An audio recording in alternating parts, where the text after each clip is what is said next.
अजीज़ दोस्तों, ये जो ज़ुबान है ये अल्लाह ताला की बहुत बड़ी नेमत है। हमारे यहाँ जब लोग जानवरों की मज़लूमियत का बयान करते हैं तो वो कहते हैं बेज़ुबान है बेचारा, अपना दुख, अपनी तकलीफ़, अपनी परेशानी बयान नहीं कर सकता। उसके दिल में क्या ख्वाहिश है और उसके मन में क्या जज्बा है वो उसका इजहार नहीं कर सकता, बेचारा बेजुबान है। ज़ुबान अल्लाह ताला की इतनी बड़ी दी हुई हमें दौलत है, ये अल्लाह की इतनी बड़ी नेमत है कि हम जो हमारे दिल में होता है हम कह सकते हैं, जो हमारी तलब होती है वो हम मांग सकते हैं, जो तकलीफ़ होती है वो बयान कर सकते हैं। लेकिन याद रखिएगा, हर चीज़ के दो तरह के इस्तेमाल होते हैं, उसका दुरुस्त इस्तेमाल भी होता है और उसका गलत इस्तेमाल भी होता है। जो लोग अपनी ज़ुबान का गलत इस्तेमाल करेंगे क़यामत में बड़ा पछताएंगे, और जो अपनी बातों को और अपने लहजों को मोहतात रखेंगे, अल्लाह से डर कर गुफ्तगू करेंगे, क़यामत में अजर पाएंगे। मिशकात शरीफ में हदीस मौजूद है, नबी करीम सल्लल्लाहु ताला अलैहि वसल्लम ने बयान फरमाया, हुजूर फरमाते हैं कि कई दफ़ा तुम बात करते करते ऐसा जुमला बोलते हो तुम्हें पता भी नहीं होता, रब तुम्हारे लिए जन्नत का फैसला फरमा देता है। और इसका दूसरा पहलू ये है कि कभी कभी तुम बात करते हुए इस तरह का जुमला बोलते हो, इस तरह की बात कहते हो, तुम्हें पता भी नहीं होता और अल्लाह तुम्हारे लिए दोज़ख का फैसला कर देता। तो इसको समझ लें कि ज़ुबान का दुरुस्त इस्तेमाल करना है। हमारे यहाँ ना कुछ लोगों को बातें करने का बड़ा शौक होता है, बहुत ज़्यादा बातें करते हैं। उसका कई दफ़ा ये नतीजा भी निकलता है कि उनके जुमले बेवुकत हो जाते हैं, उनकी बातों का कोई वज़न और असर नहीं रहता। लोग कहते हैं इसकी तो आदत है बोलना। लेकिन जो लोग कम गो होते हैं, जिनसे लोग सुनना चाहते हैं पर वो कहते थोड़ा है, ऐसे लोगों की बातों का वज़न भी होता है और उनके जुमलों का हुस्न भी होता है और उनकी कही हुई बातों का मुआशरे में असर भी होता है। तो गुफ्तगू करनी तो है, और फिर ये याद रखिएगा कि गुफ्तगू का असर लाजमी होता है। हमारे घरों में, हमारे ख़ानदानों में, हमारे मोहल्लों में, हमारे कबीलों में जो जुमले ज़्यादा बोले जाते हैं ना, वही जुमले हमारे बच्चों की ज़ुबानों पर भी आ जाते हैं। यानी हमारी कही हुई बातें वो सिर्फ बातें नहीं होती, वो मुआशरे के अंदर सबक बन के लोगों के कानों में उतर कर उनकी ज़ुबानों पर जारी हो जाती, और फिर हमारी बातों का हम पर भी असर होता है। आप थोड़ी देर तवज्जो फरमाइएगा, आप कोई दुख अपना सुनाने लगे ना, कभी कोई अपनी तकलीफ किसी अपने प्यारे को बताने लगे तो बात करने से पहले आंसू निकल आते हैं। यानी आपकी बात आप पर असर कर गई और आप कोई हंसी वाली बात करने लगे, कोई लतीफ़ा सुनाने लगे, कोई खुश तबी वाला जुमला कहने लगे, तो बाज़ लोगों से बात होती नहीं, वो बात सुनाने से पहले हंस हंस के लोट पोट हो रहे होते, इधर उधर गिर रहे होते। माना क्या है कि हमारी बातों का हम पर भी असर होता है। मेरे भाइयों, समझ लीजिएगा बात को कि अगर हम ऐसी बातें करेंगे ना जैसी मुआशरे में रोज़ होती हैं, यहाँ हालात ठीक नहीं, यहाँ कुछ भी नहीं हो सकता या कुछ भी नहीं बन सकता, तो ये बातें करने से ये सिर्फ बातें नहीं है, ये दिल को मायूस भी कर देंगी। और अगर आप बार बार इस तरह की गुफ्तगू करेंगे ना, अल्लाह बड़ा करीम है, मेरा रब बड़ा करम करने वाला है, रास्ते खोलने वाला है, आसानियां करने वाला है, अपने बंदों से प्यार करने वाला है, अगर ये जुमले आप दोहराएंगे तो आप महसूस करेंगे कि आपका दिल ताज़ा होने लगा है, तबीयत ठंडी होने लगी। क्यों आज लोगों को सोसाइटी में एक दूसरे से प्यार नहीं रहा? हम बातें बड़ी सख्त करते हैं, हर एक के बारे में हम अपने रवैये को तल्ख बना लेते हैं, सभी पर तनकीद करते फिरते हैं। नतीजा ये निकलता है कि हमारा दिल हर एक के बारे में सख्त हो जाता है। तो गुफ्तगू का असर होता है, बातों का असर होता है। गुफ्तगू बड़ी खूबसूरत करनी चाहिए, सुलझी हुई करनी चाहिए, निखरी हुई करनी चाहिए, बातों का वुजू होना चाहिए, लफ्जों में हुस्न होना चाहिए। लफ्ज तासीर से बनते हैं, तलफ्फुज से नहीं। अहले दिल आज भी है अहले जुबान से आगे। तो खूबसूरत लबो लहजा हो, खूबसूरत अंदाज हो, और अगर कोई चाहे कि मेरी बातें बड़ी मीठी हो जाएं, मेरी गुफ्तगू बड़ी हसीन हो जाए, मेरा लबो लहजा कभी किसी को तकलीफ ना दे, मेरे अंदाज से कभी किसी का दिल ना टूटे, तो फिर उसका सिर्फ एक ही हल है कि वो सुबह हो शाम और कोई बात ना करे, बस जिक्र मुस्तफ़ा करे। मैं बुलबुल खुश लहजाए गुलजारे नबी हूं, मीठी मेरी बातें हैं क्योंकि नमक खारे नबी हूं। आप हुजूर का जिक्र पाक करें, नबी पाक का तज़किरा करें, हुजूर अलैहिस्सलाम की गुफ्तगू करें, नबी पाक के हुस्न की, जमाल की, फजाइल की, खसाइल की, हुस्न की, किरदार की, सहाबा पर शफकत करने की, उम्मत के लिए दुआएं करने, आलमी मंशूर देने की, दस्तूर जिंदगी देने की, दस्तूर हयात देने की आप बात करें। मेरे अजीज, हुजूर का जिक्र पाक करें। वैसे रब कहता है कि मैंने अपने नबी के जिक्र को किसी और के जिम्मे नहीं छोड़ा, माज़ल्ला किसी का मोहताज नहीं, वरफ़अना अल्लाह का जिक्र। ए महबूब, हमने आपके लिए आपके जिक्र को बुलंदी अता फरमा दी। हुजूर का जिक्र बुलंद है। हजरत अबू कतादा रज़ी अल्लाह तआला अन्हु फरमाते हैं, दुनिया में भी बुलंद है, आखिरत में भी बुलंद है, ये हर वक्त बुलंद है। अल्लाह ने ना हर जगह अपने महबूब के जिक्र को बुलंदी दी। सारी जिंदगी ला इलाहा इल्लल्लाह कहता रहे कोई, सारी जिंदगी ला इलाहा इल्लल्लाह कहता रहे, मुसलमान नहीं हो सकता जब तक मोहम्मद रसूलुल्लाह ना कहे सल्लल्लाहु ताला अलैहि वसल्लम। कलमे में भी अल्लाह ने महबूब का जिक्र साथ रखा, आजान में भी साथ रखा, नमाज में भी साथ रखा। महबूब पाक अलैहिस्सलाम का जिक्र कुरान ने जा बजा किया और बड़ा अनोखा अनोखा करके किया। कहीं कहा मेरे महबूब मुबश्शिर है, कहीं कहा नज़ीर है, कहीं कहा शाहिद है, कहीं कहा दाइये इल्लल्लाह है, कहीं कहा सिराज मुनीर है, कहीं कहा महबूब पाक सल्लल्लाहु ताला अलैहि वसल्लम रहमतल लिल आलमीन है, कहीं कहा महबूब पाक अलैहिस्सलाम काफ़तल लिन्नास। मुख्तलिफ जावियों से जिक्र रखा। और मजे की बात, हुजूर की विलादत से पहले भी नबी पाक के तज़किरे, सारे नबियों को बिठा के अहद लिया कि वादा करो अगर तुम्हारी मौजूदगी में मेरे महबूब आए, ईमान भी लाना है और मदद भी करनी है। और फिर वो अंबिया किराम अलैहिमुस्सलाम ने वो ऐसा वादा किया कि वो ना हुजूर का जिक्र एक दूसरे के सामने करते ही चले गए।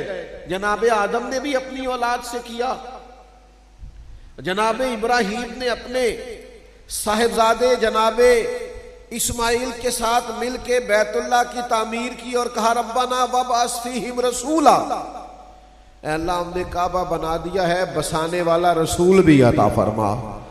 जनाबे ईसा अलैहिस्सलाम अपने हवारियों के बीच खड़े होके कहते हैं व मुबश्शिरम बिरसूलिन याती मिन बाद इस्मुहु अहमद, मैं तुम्हें उस रसूल की खुशखबरी दे रहा हूं जो मेरे बाद आएंगे और उनका नाम अहमद होगा। हर जगह जिक्र रसूल हो रहा है, हर तरह जिक्र रिसालत इमाम हो रहा है। हुजूर अलैहिस्सलातो सलाम के तज़किरे हो रहे हैं, नबी पाक की बातें हो रही हैं, तो जब हर जगह हुजूर की बातें हो रही हैं तो गुलाम का तो हक ज्यादा बनता है, गुलाम की जिम्मेदारी सो ज्यादा बनती है। उसे चाहिए कि वो बार बार कहे कि आ मेरे दिल आमिना के लाल की बातें करे, आ हुजूर का जिक्र पाक कर, नबी पाक अलैहिस्सलाम का क्यों करे इतना जिक्र, क्यों करे सुबह शाम हुजूर का तज़किरा, क्यों नबी पाक सल्लल्लाहु अलैहि वसल्लम की बातें करे। तो आला हज़रत फरमाते हैं उसकी वजह है ना, जो जिसको जितना याद करे उसे भी लोग उतना याद करते हैं। कहते हैं यार फलां मुझे बड़ा याद करता है, फलां याद कर रहा था, तो सामने वाला कहता है मैं भी उसे बड़ा याद करता हूं। तो आला हज़रत कहते हैं हम हुजूर का जिक्र क्यों ना करें, जो ना भूला हम गरीबों को रजा।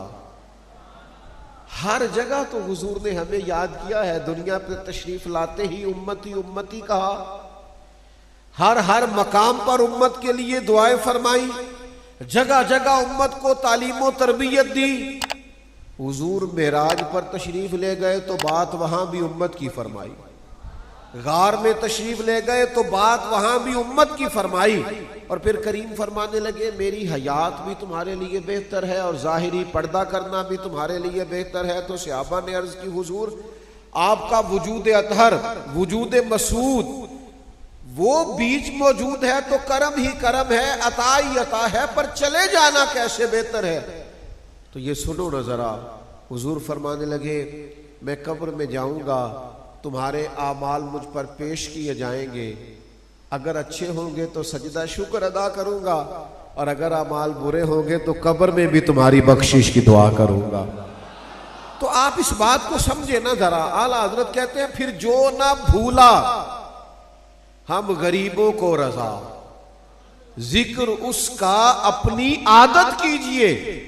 जब हुजूर हमें नहीं भूले, हुजूर फरमाते कयामत वाले दिन ना सब नबियों के लिए नूर के मिंबर लगाए जाएंगे और तमाम अंबिया मिंबर पे होंगे, मेरा मिंबर खाली होगा। या रसूलल्लाह आपका क्यों खाली होगा? तो माबू फरमाते हैं मैं रब के अर्श के साए में सजदा करके अपनी उम्मत की बख्शिश का सवाल कर रहा होगा।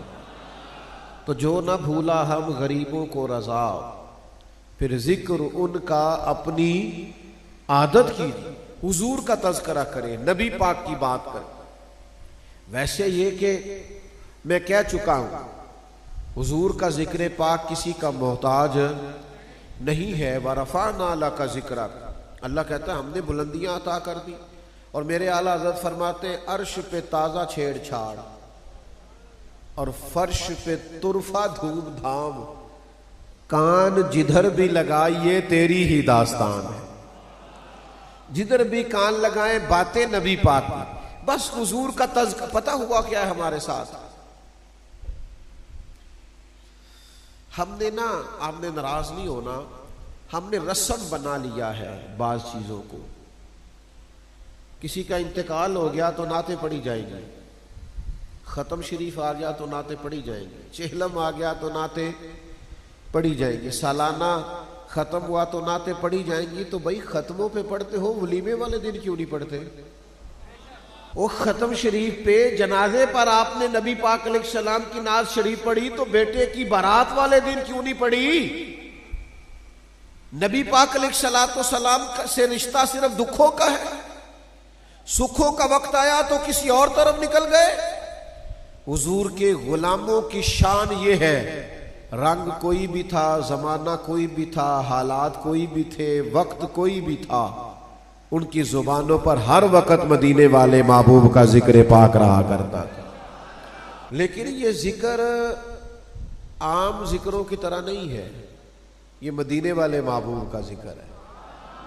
इसका ना अंदाज जरा उजला हुआ होना चाहिए, जरा धुला हुआ होना चाहिए। इसके कुछ लवाजमात है, इसके आदाब है, इसका अपना एक मेयार और स्टेटस है। ये जिक्र वो तो अल्लाह ने कुरान में कह दिया मेरे महबूब को इस तरह ना बुलाना जैसे आपस में एक दूसरे को बुलाते हो। नाम लेके तो हुजूर को पुकारना भी मना है। नबी पाक के जिक्र की ना कुछ पाबंदियां हैं। सुल्तान महमूद गजनवी के बड़े लाडले गुलाम थे अय्याज, और अय्याज के बेटे का नाम था मोहम्मद। तो महमूद बड़े प्यार से बुलाते मोहम्मद बिन अय्याज, मेरी बात सुनना, प्यार करते गुलामजादे से। एक दिन महमूद ने आवाज दी और आवाज दे कहा, ओ अय्याज के बेटे जरा इधर आइएगा। अब ये कि आज अंदाज बदला हुआ था, तो अय्याज बहुत अकीदतमंद थे और बादशाह के साथ बड़ा खास वफा का रिश्ता था। हाजिर हुए और कहने लगे, सुल्तान क्या गुलामजादे से कोई गलती हो गई? तो सुल्तान कहने लगे, नहीं कुछ भी नहीं हुआ। कहा, अजीब बात है, आप हमेशा मोहम्मद बिन अय्याज कह के बड़े प्यार से बुलाते हैं, आज आपने अय्याज के बेटे कह के पुकारा है। तो महमूद पहले चुप कर गए, फिर नजर झुकाई, फिर सर उठाया, कहने लगे, अय्याज नाराजगी कोई नहीं, तेरे बेटे का नाम मोहम्मद है। आज मेरा वुजू नहीं था, इसलिए मैंने ये नाम अपनी जुबान से अदा नहीं किया, अगरचे वो तेरे बेटे का है, लेकिन चूंकि हुजूर के नाम की निस्बत है तो भाई जिक्र रिसालत माफ करना है तो उसका हुस्न, उसका वकार, उसका लबो लहजा, उसका स्टेटस कायम रखना है। हमारे आजकल ना दीनी महफिलों में भी हुजूर का जिक्र पाक होता है, तो बाज जगहों पे आदाब का ख्याल नहीं होता। मुझसे नाराज ना होइएगा, मैं जाहिर है आप इस मौसम में इतनी बड़ी तादाद में जमा हुए हैं तो ये मोहब्बत के साथ ही आप आए हैं, पर मैं आपकी खिदमत में अर्ज करूं, हम मुसलमान हैं, हमारा तो इस तरह का मामला है, हम तो हुजूर की महफिल में कभी बेवुजू और नंगे सर नहीं जाया करते। ये हमारा मिजाज नहीं होता था, हमारी तबीयत नहीं होती, हमारे लहजे धुले हुए होते, माहौल और होता था। आज अवाम भी उसका ख्याल नहीं करती। वो जिस तरह नोट लेके लोग उठते हैं महफिलों में और यूं करके फेंकते, आप क्या साबित करना चाहते हैं? ये तो जिक्र रसूल है, आप इससे क्या? और फिर वो 5, 7, 10 बंदे वो इस तरह घेरा करते हैं नात खां का कि किसी दूसरे को नजर भी नहीं आने देते। आप दिखाना क्या चाहते हैं? मसलन आप क्या बताना चाहते हैं कि आपके पास पैसे? ये जिक्र रिसालत माब है।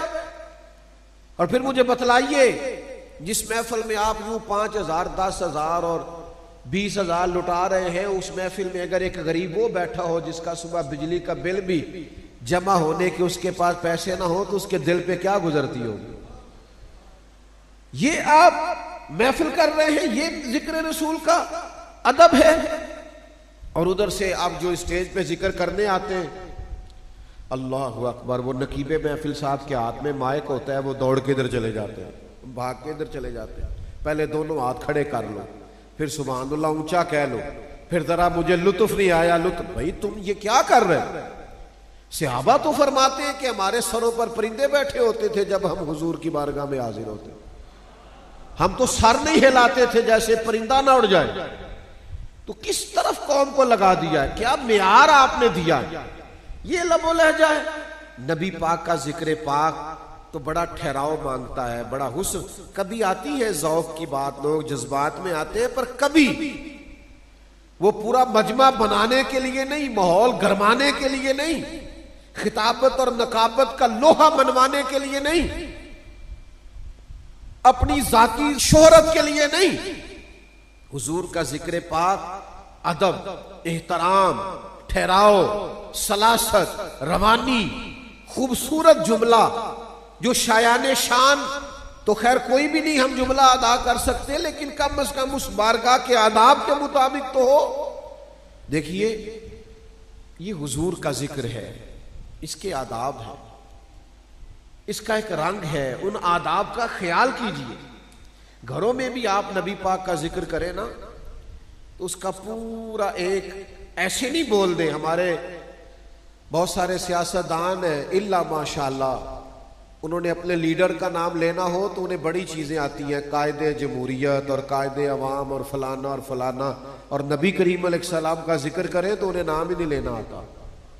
तो मेरा दिल करता है उन्हें कहूं कि आज 4 दिन हमारे साथ रहे। हमारे तो बूढ़ी माइया देहाती, उन्हें भी ये आया करता था, तेरा खावा ते तेरे गीत गावा या रसूल अल्लाह। ये ना तो वो भी सुना लिया करती। आओ 4 दिन किसी देहाती सादे अंगूठा छाप के पास बैठो, तुम्हें जिक्र रिसालत माब आ जाए। उस जिक्र की खास कैफियत, जिक्र रिसालत माब का खास अदब। एक वक्त होता है एमरजेंसी का, एमरजेंसी में अलकाब नहीं याद रहते। एमरजेंसी हो ना, एमरजेंसी यानी खुदा न खास्ता मेरी पगड़ी के शिमले को आग लग गई, तो अब सामने से एक बंदा मुझे बताना चाहता है आग लगी हुई है, तो वो क्या कहेगा? मुफक्कर इस्लाम, पीर तरीकत, अल्लामा, मौलाना, पीर, शेख, इतनी देर में आग चाहे काम कर जाए अपना। एमरजेंसी में अलकाब नहीं याद रहते, कहना चाहिए आग लग गई है जनाब पीछे देखे हो, जनाब मौलाना पीछे देखिए, मौलवी साहब पीछे देखे। एमरजेंसी में अलकाब याद, लेकिन जब जिक्र रसूल की बारी हो ना, गारे सौर में हजरत सिद्दीक अकबर के पैर को सांप ने डस लिया। हुजूर ने फरमाया क्या हुआ? सांप एमरजेंसी नहीं, बड़े बड़े डर नहीं जाते, खौफ नहीं खाते। हजरत सिद्दीक अकबर के पैर को सांप ने डसा। हुजूर ने फरमाया क्या हुआ? तो फौरन ये नहीं कहा सांप सांप सांप, ये नहीं कहा, बल्कि ये बारगाह रिसालत है, ए पाए नजर होश में आ, ये कूबे नबी है, आंखों से भी चलना यहां बेअदबी है। हजरत सिद्दीक अकबर ने फौरन सांप सांप नहीं कहा फिदा का अबी व उम्मी या रसूल अल्लाह। हुजूर मेरी माँ भी कुर्बान हो, मेरा बाप भी कुर्बान हो, वो जरा मेरे पैर को सांप ने डस लिया। इस एमरजेंसी में भी उन्हें आदाब भूले, उन्हें अदब नहीं भूला, एहतराम नहीं भूला। एक होती है रूटीन की बातें वो करें, लेकिन जब बात जिक्र रिसालत माब की आए ना, तो जरा थोड़ा सा ना लहजे को तब्दील करें, जरा अंदाज को बदले, जरा तौर तरीके चेंज करे, आपका रंग ढंग बदल जाए, जौक बदल जाए। दो भाई, एक बड़ा है एक छोटा है। छोटे का कारोबार बड़ा सेट है, डिग्री बड़ी अच्छी है, कमाता भी ज्यादा है, तालीम भी ज्यादा है, लोग भी उसे ज्यादा जानते। अब दोनों भाई इकट्ठे बैठे, बड़ा भी छोटा भी। तो अब किसी ने उनमें से पूछा कि तुम में से बड़ा कौन है? तो उमर बताएगा कि डिग्री बताई जाएगी? बताइए क्या पूछा उसने? मसलन वो कहेगा कि ये मुझसे 10 जमातें ज्यादा पढ़ा हुआ है। ऐसा नहीं होता, वो रुतबा नहीं बताते, उम्र ही बताते हैं। बल्कि वो छोटा भी बोल के कहता है जी यही बड़े हैं, छोटा मैं हूं। आपको समझ आ रही है ना मेरी बात? बिला मिसाल और बिला तशबीह, सिर्फ समझाने के लिए अर्ज करता हूं। हजरत अब्बास रदी अल्लाह ताला अन्हु ना मेरे नबी करीम सल्लल्लाहु ताला अलैहि वसल्लम के चचा है, तो जाहिर है वो चचा हैं तो उम्र में बड़े हैं। किसी शख्स ने हजरत अब्बास से पूछा आप बड़े हैं कि हुजूर? तो जाहिरी बात है पूछने वाला भी जानता था कि हुजूर नबी है, और सिर्फ नबी नहीं इमामुल अंबिया है। हुजूर का रुतबा सबसे बड़ा है। वो सवाल करने वाला भी इस हकीकत से आशना था। पूछा आप बड़े हैं कि हुजूर? अब जाहिर है पूछ वो उमर ही रहा है, रुतबे का उसे पता है, लेकिन चूंकि बात जिक्र रिसालत माब की है, हुजूर का जिक्र करना है, नबी पाक की बात करनी है, तो ये जरा हजरत अब्बास का अंदाज देखिए। कहा क्या कहा आपने? कहा मैंने पूछा था आप बड़े हैं कि हुजूर? तो हजरत अब्बास रदी अल्लाह ताला अन्हु फरमाने लगे बड़े तो हुजूर ही हैं, पैदा पहले मैं हुआ था। बड़े वही हैं, ए पाए नजर होश में आ, ये कूबे नबी है, आंखों से भी चलना यहां बेअदबी। अदब करें, जिक्र रिसालत माब हो तो अदब करें, एहतराम करें, और इसी तरह हुजूर के फैसलों का भी एहतराम करें। अगर नबी पाक ने कहा सूद हराम है तो फिर सूद हराम है। अगर नबी पाक अलैहिस्सलातु सलाम ने कहा है कि हुदूदुल्लाह का ख्याल करना है तो फिर हुदूदुल्लाह का ख्याल करना है। फिर ये भी हुजूर का अदब है कि जो फैसले नबी पाक ने किए, उम्मत फिर अपने दिल में पूरी तौर पर इंशराह सदर रखे और हर फैसले को कबूल भी करे। और जिस तरह दीन मस्जिद में बयान होता है ना, इसी तरह अदालत में भी बयान हो और इसी तरह पार्लियामेंट में भी बयान हो। फिर हमें ये समझना चाहिए। तो एक तो नबी पाक अलैहिस्सलाम का जिक्र हो, हर वक्त हो, दूसरा बादब हो, और तीसरा ना जरा ज़ौक़ के साथ हो। यानी आपकी ना अपनी कैफियत भी वो बनी हुई हो, वो निरे लफ्ज ना हो। एक नात खान साहब एक नात लिख के आला हजरत फाजिल बरेलवी रहमतुल्लाह अलैह की खिदमत में लाए, और उस नात में उन्होंने शेर कुछ इस तरह से लिखे थे कि या रसूलल्लाह, मैं आपके लिए बड़ा तड़पता हूँ, बड़ा रोता हूँ, रात भर मुझे नींद नहीं आती, बेचैन रहता हूँ। तो वो शेर आला हजरत को दिखाए तो फाजिल बरेलवी फरमाने लगे, तुम्हारी ये कैफियत भी है, हुजूर की याद में रात भर जागते हो? कहने लगे नहीं जी नहीं, ये तो शेर है ना। तो फरमाने लगे, झूठ बोलते हो माज़अल्लाह नबी पाक की बारगाह में। हुजूर के लिए वो कहो जो तुम्हारी कैफियत है, जो तुम्हारा रंग है, जो ढंग है। वो हमारा भी नाथ खां आजकल कहता है ना, दुनिया छड़नी पई ते छड़ देंगा, पर सदफ मैं दामन हुजूर दा छड़ना नहीं। ते उन्होंने कहिए ना, चल तू 5000 ही छड़ दे विचों, वो भी छड्डन लई तैयार, वो दुनिया छड्डन नूं तैयार है, अपनी फीस छड्डन नूं तैयार। तो झूठ बोलते हो माज़अल्लाह हुजूर की बारगाह में। जो तुम्हारा हाल नहीं है वो बयान करते हो, तुम्हारी वो कैफियत ही नहीं है उसका इजहार करते हो। ये तो वो बारगाह है जहां हमेशा मिजाज सदाकत वाला होना चाहिए, नूरानियत वाला होना चाहिए, अंदाज ही और होना चाहिए। और लोगों की कैफियत नहीं, हुजूर का जिक्र करें तो जरा जिक्र में खो जाएं, नबी पाक का तज़किरा करें तो उस तज़किरे में महव हो जाए। यानी हुजूर की बात करें तो लबो लहजा, अंदाज, आपके ऊपर बातें तारी हो जाएं। आप कभी कभी, एक तो है ना कि महफिल में नात खां ने नात सुनाई है, आप वासे जाके किसी नात खां से मिले, यार मैं बड़ा बेचैन हूं, मुझे मेरे नबी की कोई नात सुनाओ। आप मोबाइल पर कभी निकाल लें, आज कुछ नहीं करना, आज बस हुजूर का जिक्र पाक सुनना। आप कल्बी कैफियत उस तरह की बनाएं, तबीयत उस तरह की बनाएं। हजरत अबू बकर सिद्दीक रज़ी अल्लाह ताला अन्हु ने जब कलमा पढ़ा ना, तो मक्का मुकरमा के अंदर ये ब्रेकिंग न्यूज थी कि अबू बकर सिद्दीक मुसलमान हो गए। बहुत बड़ी खबर थी, इतने बड़े ताजर, इतना नाम मक्के में, और वो मुसलमान हो गए। तो कुछ सहाबा खबर की तस्दीक के लिए गए कि क्या आप वाकई मुसलमान हो गए। आपको नाम बताऊं वो कौन थे जाने वाले, क्योंकि ताजरों के दोस्त भी ताजर होते हैं ना। उन जाने वालों में से पहला नाम हजरत उस्मान गनी का है, हजरत सईद बिन जैद रदी अल्लाह ताला, हजरत अब्दुर रहमान इब्ने औफ रदी अल्लाह ताला। ये सहाबा हजरत सिद्दीक अकबर रदी अल्लाह ताला अन्हु की बारगाह में गए इस खबर की तस्दीक करने के लिए कि सुना है आप मुसलमान हो गए। जब उन्होंने कहा ना कि आप मुसलमान हो गए, तो हजरत सिद्दीक अकबर फरमाने लगे, ये ऐसे सादे ही बताने वाली बात तो नहीं ना, आओ ना जरा मेरे पास बैठ जाओ ना।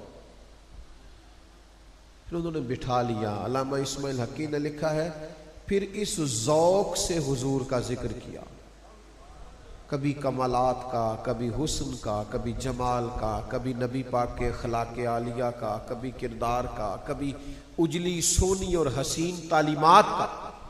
इस तरह जनाब सिद्दीक अकबर ने जिक्र किया कि वो जो तस्दीक करने गए थे वो भी सारे कलमा पढ़ के मुसलमान हो गए। सौदा लेने के लिए बाजार गए हम, और हाथ उसके बिके जिसके खरीदार गए हम। हजरत सिद्दीक अकबर ने यूं जिक्र किया, नबी पाक का तज़किरा करें। अच्छा, अब इस जिक्र को कहां कहां करना है? जब बच्चे की शादी रखने लगे ना, तो फिर भी हुजूर का जिक्र करे कि भला नबी पाक ने शादी के बारे में क्या तालीमात दी है, हुजूर ने निकाह के बारे में किस तरह की बातें इरशाद फरमाई। उस वक्त भी जिक्र रसूल करो कि नबी पाक अलैहिस्सलातु सलाम ने फरमाया, सिर्फ हुस्न देख के शादी ना करना, हुस्न इंसान को तकब्बुर में मुब्तला कर देता है। सिर्फ माल देखकर शादी ना करना, माल इंसान को खुद पसंद बना देता है। औ कमा काल, या रसूलल्लाह क्या देख के? फरमाया तुम दीन देख के शादी करना, इखलाक देख के शादी करना। आपने पैसा देखा है और लड़के का इखलाक देखा ही नहीं, और बेचारी बेटी की जिंदगी अजाब बन गई, उससे जिया ही नहीं जाता। इतने तल्ख जुमले बोलता है शौहर के, वो बेचारी रात भर सो नहीं पाती। आपने सिर्फ ये देखा है माल अच्छा कमाता है, और फिर आपने कुछ इसी तरह का रवैया बाज जगहों पे बेटों के साथ भी होता है। हम सिर्फ ये देखते हैं कि बेटी जहेज कितना लाएगी, डिग्री कितनी ज्यादा है। आपको पता ही नहीं कि जिस औरत की जुबान तल्ख होती है उसका शौहर कितनी तकलीफ में होता है। मैंने नौजवानों को नफसियाती होते देखा है। चंद एक ऐसे केस भी मेरे सुनने में आए जिनके घर के अंदर माहौल तल्ख है तो बेचारे कुछ नहीं कर पाते। खुदारा बच्ची को देखें, अगर इखलाक ठीक है तो लाएं। उस वक्त भी जिक्र रिसालत माब तलाश करो, निकाह से पहले भी। और जब तिजारत करो ना, तिजारत, तब भी जिक्र रसूल करो सल्लल्लाहु अलैहि वसल्लम। बहुत सारे लोग जब नई दुकान शुरू करते हैं तो कुरान मजीद की तिलावत कराते हैं, नाते पढ़वाते हैं। तो मेरा दिल करता है उनसे पूछूं कि मेरा ख्याल है आप तिलावत और नात इसलिए करा रहे हैं कि मैं दुकान अल्लाह रसूल की मर्जी के मुताबिक करूंगा, इसीलिए पढ़ाते होंगे, मेरा ख्याल है इसीलिए पढ़ाते हैं। वो तो कहते हैं बरकत हो जाएगी। भाई बरकत तो रब रसूल की बात मान, बरकत ही बरकत है। ये बरकत किस चीज का नाम रखा है कि तिजारत के अंदर तो अल्लाह रसूल की नाफरमानी करे और उससे पहले सूरह यासीन पढ़ा ले तो बरकत हो जाएगी। ये कैसी बरकत? आप कुरान की बरकत भी हासिल करें पर कानून के बताए हुए कानून पर भी तो अमल करें ना। आप हुजूर के बताए हुए तरीके के मुताबिक तिजारत करें, जिक्र रसूल करें। आप अपना रंग बदलता हुआ देखेंगे, अंदाज बदलता हुआ देखेंगे, तौर तरीके बदलते हुए देखेंगे। मेरे नबी ने फरमाया तू सच बोल के तिजारत कर, अल्लाह सच्चे ताजर को कयामत के दिन नबियों के साथ जगह अता फरमाएगा। तो आप उस वक्त भी जिक्र रसूल करें। आप गुलामों और मुलाजिमों से जब गुफ्तगू करें तो फिर भी हुजूर के जिक्र को याद रखें।